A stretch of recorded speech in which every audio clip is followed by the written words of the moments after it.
자, 먼저 이제 쉐마 명령에 대해서 좀 살펴보면 우리가 우리 이스라엘아 들으라, 우리 하나님 여호와는 오직 유일한 여호와이시니 너는 마음을 다하고 뜻을 다하고 힘을 다하여 내 하나님 여호와를 사랑하라. 이게 이스라엘아 들으라. 여기서부터 우리가 쉐마 명령이 나온 거고, 우리가 이 쉐마 명령은 두 가지로 이렇게 분리를 해서 볼 수 있습니다. 첫 번째가 이 말씀, 4절과 5절 말씀.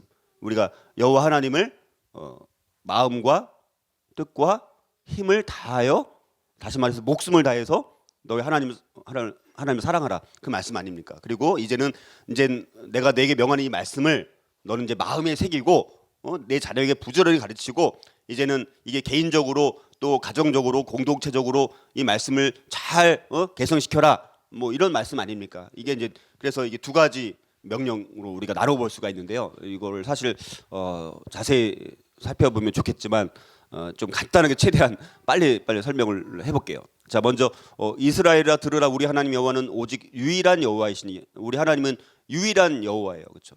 우리가 다른 신이 있어 없어요? 다 인간이 만든 거짓된 신들 아닙니까? 세상에 만든 신들은 거짓된 신이니까 그리스 로마 신화 같은 데 나오는 신들의 개념이 뭐예요? 신들도 강간하고, 신들도 시기하고, 신들도 살인하고, 이게 신이에요, 신.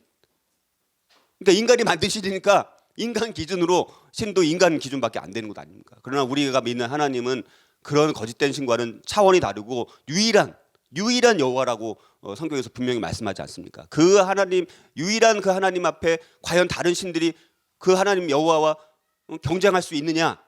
없다라는 거예요. 경쟁 상대가 안 된다는 거예요. 근데도 막 우상을 숭배하고 바알신 섬기고 뭐 그모스, 밀곰, 아세라신 이렇게 섬기니까 이제 계속 이렇게 말씀하시는 것 아닙니까? 그래서 너는 마음을 다하고 뜻을 다하고 힘을 다하여 내 하나님 여호와를 사랑하라, 이렇게 말씀하시는데, 이거를 그냥 제가 이거를 다 정리해서 설명을 하기에는 좀 부족해서 간단하게 제가 말씀드릴게요. 우리가 먼저 우리 부모와 자녀가 어떻게 하나님을 사랑해야 되는가라는 것을 정리를 해보면, 첫 번째는 마음을 다하여 하나님을 사랑해야 되는데, 우리가 마음을 다해서 뜻을 다해서 힘을 다해서 여호와 하나님을 사랑하라, 제일 많이 들어본 말씀 아닙니까? 근데 문제는 뭐냐면 우리가 마음을 다해서 뜻을 다해서 힘을 다해서 여호와 하나님을 사랑한다는 게 뭔가, 이 부분에 가서는 솔직히 우리가 어떤 건지 잘 몰라요, 거기 가서. 그래서 그것만 제가 간단하게 읽고 넘어갈게요. 첫 번째는, 마음이라는 것은 우리의 가장 내면에 깊고 중요한 어떤 부분을 말하는 거예요. 우리의 모든 생각과 의지와 느낌까지 다 해서 하나님을 사랑하는 거예요. 그러니까 지금 마음을 다하여 뜻을 다하여 힘을 다하여 여호와 하나님을 사랑하라 할 때, 거기 보면 사실은 다 온 마음을 다해서, 온 뜻을 다해서, 온 힘을 다해서, 두 개가 아닌 하나로, 그렇게 사실 말씀하는 거예요. 모든 점에서 하나님의 영광을 위해서 살아야 하고, 이것이 우리의 삶의 최고의 의욕이 되도록 하나님을 사랑하는 거예요. 그러니까 우리 이게 쉬운 게 아니에요. 마음을 다해서 하나님을 사랑하라, 이 말씀이요, 그렇게 쉬운 말씀이 아닙니다. 과연 우리가 마음을 다해서 하나님을 사랑하라는 것에 대해서 나를 반추해 봤을 때, 내가 과연 여기서 말하는 것처럼 모든 점에서 하나님의 영광을 위해서 내가 살아가고, 이것이 우리의 삶의 최고의 의욕, 우리가 살아가는 최고의 의욕이 뭐냐? 하나님의 영광이 나의 최고의 의욕이 되고 있는가? 이렇지 않다면 마음을 다해서 하나님을 사랑하고 있는 게 아니라는 거예요. 정말 심각한 말씀이에요, 여러분들. 그리고 한 인격의 중심, 믿음의 자리가 있는 곳이 마음의 마음. 여러분들 믿음이 어디 있어요? 마음에 있어요, 마음. 그 마음, 그거를 다 해서 하나님을 사랑해야 되는. 사람의 존재와 인격의 중심, 다른 모든 것이 흘러나오는 셈, 지성과 의지와 감정을 다 포함하는 개념이 마음. 삶의 중심, 모든 감정이 자리하고 전인, 우리의 마음, 속사람, 신약성경에서 말하는 속사람, 그걸 말하는 거예요. 너희가 온 마음으로 나를 구하면 나를 찾을 것이요 나를 만나리라. 너희들이 온 마음으로 나를 구하면 나를 찾을 것이요. 이 온 마음으로 나를 사랑하라는 거예요. 전심전력을 다해서. 그러니까 우리가 정말 오늘 이 마음을 다하여 뜻을 다하여 힘을 다하여 여호와를 정말 사랑하고 있는가? 이게 안 되면요, 다 소용없어요, 제가 봤을 때. 두 번째는 뜻을 다하여. 뜻이란 게 뭐냐? 우리의 이성을 말하는 거예요. 우리의 모든 열정과 우리의 모든 욕망을 통해서도 하나님을 사랑하는 거예요. 육체와 정신 전체를 다 포괄하는 전 인격을 다해서 하나님을 사랑하라. 하나님을 사랑하다가 여러분들이 생명을 잃는 한이 있어도 그렇게 하라는 거예요. 마치 하나님을 사랑하지 않으면 내가 정말 죽을 것 같은 그런 심정으로 하나님을 사랑하느냐. 우리의 뜻과 의지와 생명을 다 하라는 거예요. 하나님을 더 온전히 사랑할 수 있기 위해 하나님을 갈망하며 알고 싶어 해야 되는 거예요. 얼마나 하나님을 너희들이 알고 싶어 하느냐. 나를 그렇게 너희들이 사랑하느냐. 마음과 뜻을 다해서, 마음 앞에 나온 마음과 뜻은 항상 같은 짝이에요. 그래서 모든 것을 총체적으로 사랑하라는 개념이고, 세 번째는 힘을 다해서. 힘이란 게 뭐냐? 모든 우리의 육체적, 정신적 활동력, 우리의 모든 능력, 하나님 사랑하기를 우리의 모든 것을 아끼지 않고 하라는 거예요. 온 힘을 다 하라는 거예요. 재물과 소유와 명예와 권세를 다 사용해서 하나님을 사랑하라는 거예요. 이게 상당히 심각한 말씀이에요. 이게 수준이, 우리가 생각하는 수준이 성경에서 말씀하는 수준과는 아주 그냥 엄청난 차이가 있어요. 그러므로 형제들아, 내가 하나님의 모든 자비하심으로 너희를 권하노니 너희 몸을 하나님이 기뻐하시는 거룩한 산제물, 그러니까 너희들의 몸을 거룩한 산제물로 드릴 만큼 날 사랑하라는 거예요. 그러니까 우리가 여러분 다시 한번 생각을 해보세요. 우리가 하나님을 믿고 예수를 믿는다는 것은 마음을 다하고 뜻을 다하고 힘을 다해서 정말 쉽게 말해서 너희들의 목숨을 다해서 사랑하라. 마음과 뜻과 힘을 다 합치면 그게 뭐냐면요, 그게 이게 목숨이에요. 목숨. 쉽게 말하면 목숨이라. 목숨을 걸라는 거예요. 전 인격적으로 헌신하고 사랑하는 목숨. 그러니까 우리의 목숨을 다해서 하나님을 사랑하느냐, 마음과 뜻과 힘을 다해서 이걸 다 합치면, 여기 플러스가 빠졌네요. 여기 마음 더하기 뜻 더하기 힘 더하면 뭐라고요? 목숨이라는 거예요. 우리 신약성 예수님께서는 이 목숨이라고 말씀하지 않았습니까? 그분의 은혜에 우리가 반응하라는 거예요. 우리의 모든 열정과 생각과 의지와 힘을 하나님께 다 바치고 하나님 마음에 합한 일들의 헌신함으로 표현되어야 되는 거예요. 말로 아무리 해봤자 소용없는 거예요. 우리가 정말 이런 걸 다 해서 하나님을 실질적으로 그렇게 사랑하고 헌신하고 있는가, 그게 행동으로 내가 표현되고 있는가, 이게 굉장히 중요한 거예요. 예, 뭐 이거는 오늘 이거는 제가 설교를 또 한 것도 있는데요. 오늘은 시간이 많이 없어서 다 자세히는 설명 못하겠지만, 하지만 여러분들이 마음과 뜻과 힘을 다해서 목숨을 다해서 정말 하나님을 사랑하는가, 이게 늘 우리에게 던져져야 될 질문이라는 거예요. 이게 우리의 존재의 이유예요. 우리가 하나님을 사랑하도록 우리를 부르신 거예요. 이거 말고는 우리의 진짜 존재 목적이 없는 거예요. 이걸 잘 생각을 해보셔야 돼요. 그리고 이거를 그러면 가정과 교회 공동체 신앙을 다음 세대에게 우리가 어떻게 전수하느냐라는 거예요. 제가 보면 참 많은 교회들이 뭐 다음 세대 얘기를 하는데, 솔직히 다음 세대를 준비한 게 없어요. 제가 봤을 때는 뭐 이렇게 겉으로 드러나는 무슨 좋은 프로그램 이거 갖고 되는 게 아니에요. 사실은 어떤 컨텐츠, 어떤 내용으로 이 다음 세대를 세워 나가느냐, 이게 사실은 제일 중요해요. 근데 알맹이는 없고 겉만 포장되어 있어요. 많은 교회들이 사실은 좋은 프로그램으로 자녀들을 이렇게 많이 가지만 나중에는요 다 떠나요. 솔직히 여러분들 대학생 가고 그때 가면 진짜 드러나요. 우리 자녀가 하나님 말씀대로 제대로 컸는지 안 컸는지 드러나지 몰라요. 솔직히 그냥 우리가 학교 보내고 뭐 이렇게 교회 주일학교 보내라고 되는 게 아니에요. 그게 자동으로 되는 게 아닙니다. 가정에서 철저하게 이걸 아주 깊이 있게 뼛속 깊이 훈련되지 않으면요 나중에는 다 도로 나오게 됐어. 자기 원래 게. 그거를 우리가 막아야 되는 거야. 정말 우리가 믿는 하나님, 여러분들이 정말 마음과 뜻과 힘을 다해서 하나님을 사랑한다면, 그분 자녀들도 하나님을 마음과 뜻과 힘과 목숨을 다해서 사랑하도록 만드는 게 여러분들 목표가 되어야 되는 거 아닌가요? 그게 우리가 목표가 되어야 되는데 그런 마음이 없어요, 별로. 자, 그래서 이걸 생각해 보면 세 가지로 생각을 해볼 수 있습니다. 첫 번째는 먼저 여기서 글씨가 작아서 죄송합니다. 가정과 교회 공동체 신앙을 다음 세대에 전수하려면 하나님의 말씀이 먼저 개인적으로 영향을 미쳐야 돼요. 가정에서 각 개개인이, 가정이 되기 전에 개개인이 개인적으로 말씀이 우리의 삶에 영향을 미쳐야 되는 거예요. 중요한 게.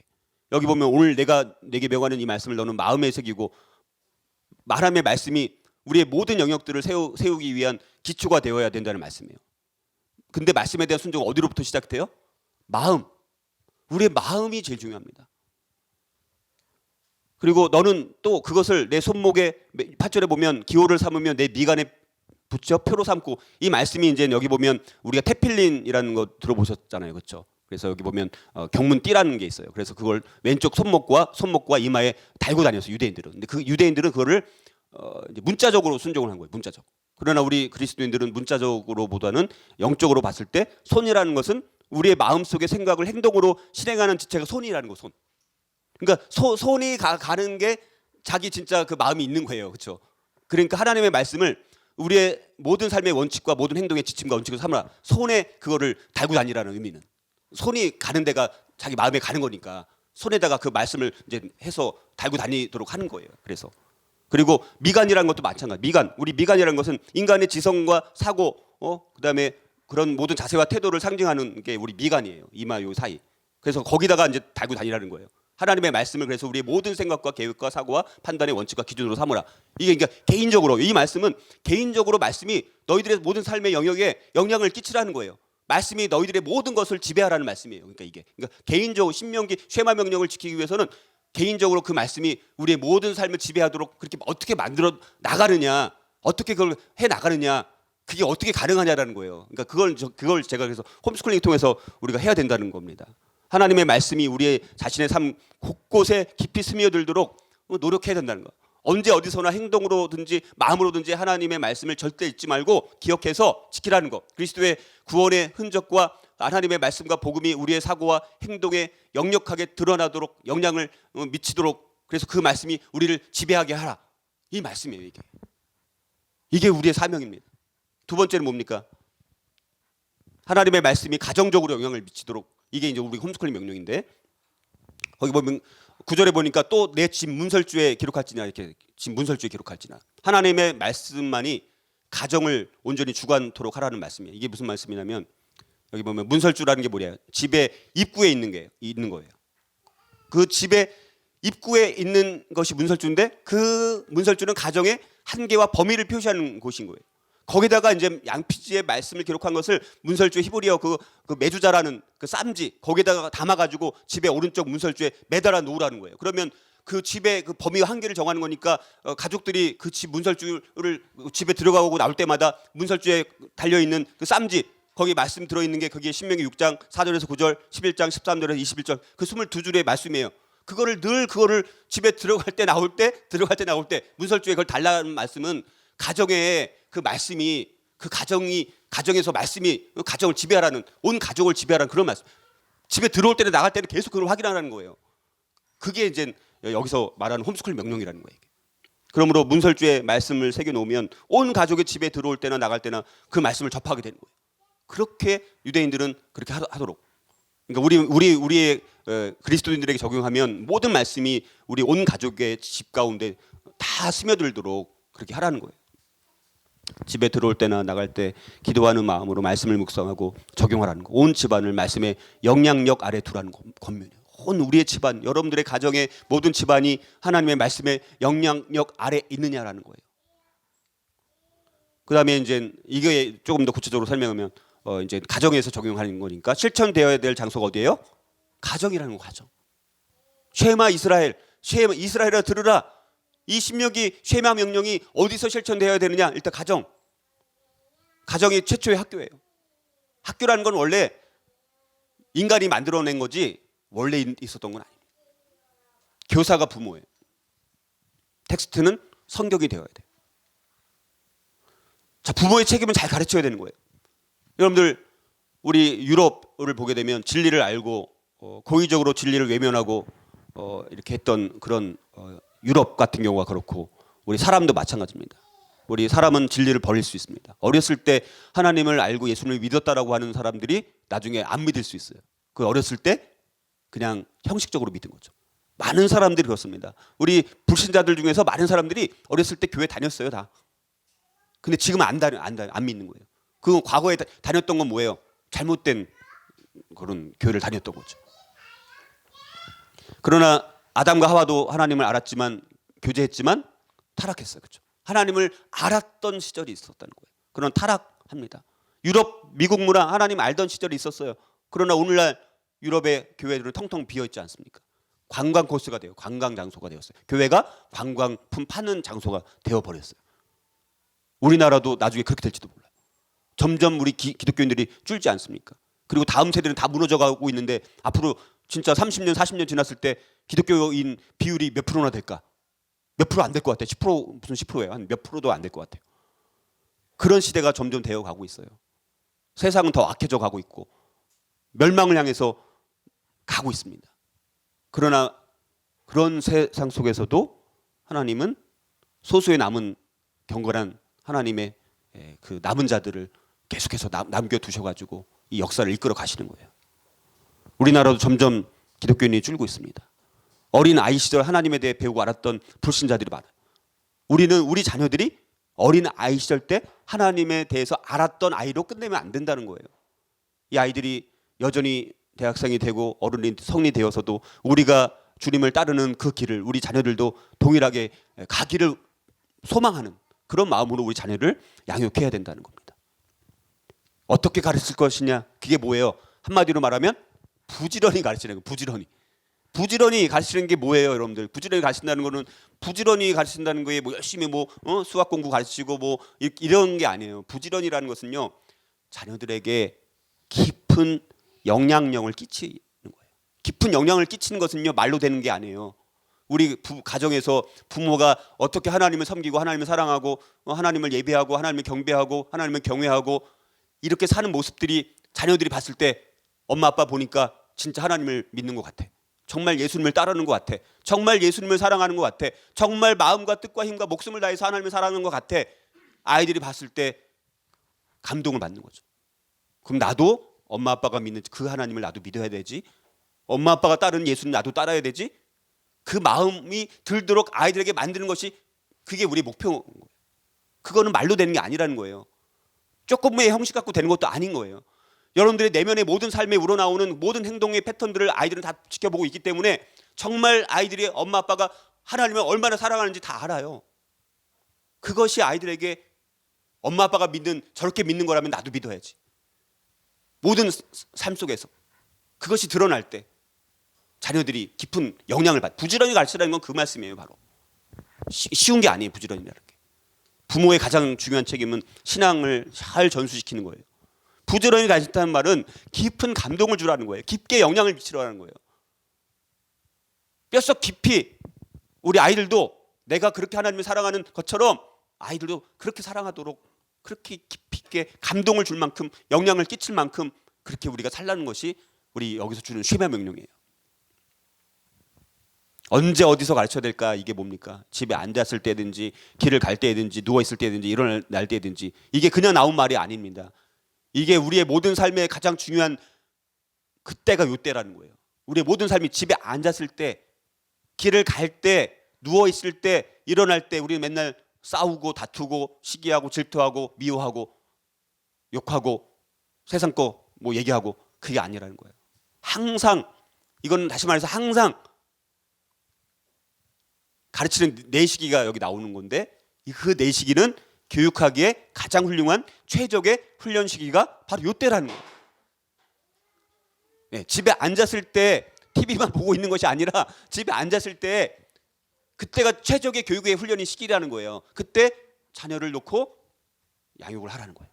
길을 갈 때 많은 시간들 우리가 길을 가지 않습니까? 자녀들과 어디를 항상 우리 많이 다니지 않습니까? 그때 누워있을 때 자기 전에 그때 그냥 자는 것이 아니라 하나님의 말씀 다시 한번 다지고 일어날 때 일어나자마자 바쁘게 분주하게 자기 할 일 하는 것이 아니라 일어날 때 잘 때 이게 우리에게 가장 중요한 시기라는 거예요. 그래서 사탄은 이 가장 중요한 시기를 빼앗는 거 요 때만 빼앗으면 되는 거예요. 모든 가정들의 요 네 시기를 사탄이 빼앗으면 그리스도인 기독교 가정 하나님의 가정들은 다 끝나는 거예요. 그렇죠? 왜냐면 요때 안 하면 딴 때는 요 때도 안 되는데 딴 때 뭐가 되겠어요? 요 네 시기 안 되면 다 안 된다는 거예요. 그러니까 사탄은 요 네 시기를 말씀을 양육하지 못하도록 계속 바쁘게 만드는 거예요. 우리가 사탄의 전략에 많은 그리스도인들이 그 전략에 넘어가고 있는 거예요. 사탄은 아주 교묘한 자 아닙니까? 기만하고 속이고 이간질하는 자 아닙니까? 어떻게든지 하나님을 잘 섬기지 못하도록 방해하거든요. 그러니까 오늘날 많은 우리 가정들이 이 내 시기에 다 그냥 바쁘게 그냥 지난다는 거예요. 이게 가장 중요한 네 가지 시기입니다. 무엇으로 가르치냐? 그게 이제 성경이죠. 하나님의 말씀은 모든 과목을 세워가기 위한 기초입니다. 모든 가르침의 표준이 뭐예요? 성경이에요. 우리 모든 가르침의 표준, 기준, 잣대가 되는 게 성경이 되어야 한다는 거예요. 기독교 교육의 핵심 목표는 뭐냐? 성경적으로 사고하고 행동하는 것을 가르치는 거예요. 쉽게 말해서. 근데 우리가 말씀을 얼마나 아느냐라는 거죠, 솔직히. 근데 제가 이렇게 목회하면서 이렇게 보니까 저도 말씀을 참 너무 모르더라고요. 참 부끄럽더라고요. 이 말씀에 대해서 얼마나 무지한가. 우리가 말씀의 홍수 시대라고 하지만 과연 우리가 얼마나 성경을 아는가라고 했을 때는요, 정말 제가 봤을 때는 말씀의 홍수 시대면서도 말씀의 기근의 시대입니다. 우리의 내면의 심령은 말씀이 거의 잘 훈련이 안 돼 있어요. 제가 보니까 직접 이렇게 구체적으로 들어가 보니까 큰 교회 있을 때는 프로그램 뭐 몇 시까지 되니까 그거 다 배우면 말씀 아는 것 같지만 남는 게 없어요. 별로. 그렇게 수시까지 제자 훈련 다 받았어도 훈련이 그게 말씀이 내면화가 안 돼 있고 말씀을 솔직히 잘 몰라요. 제가 보니까. 그러니까 말씀에 대한 거가 너무너무. 근데 문제는 오늘날은 이 말씀을 정말 깊이 있게 체계적으로 배울 수 있는 기회가 생각보다는 없어요. 많이 있는 것 같으면서도 부분으로 많이 있지만 이 성경을 전체적으로 깊게 볼 수 있는 이거는 어렵더라고요. 이거를 또 하기도 어려워요. 제가 보니까 저도 말씀을 솔직히 이렇게 가르친다고 하면서도 야, 내가 이걸 이렇게 제대로 묵상 안 해보고 또 지금 태반인데 이걸 어떻게 언제 다 가르치지?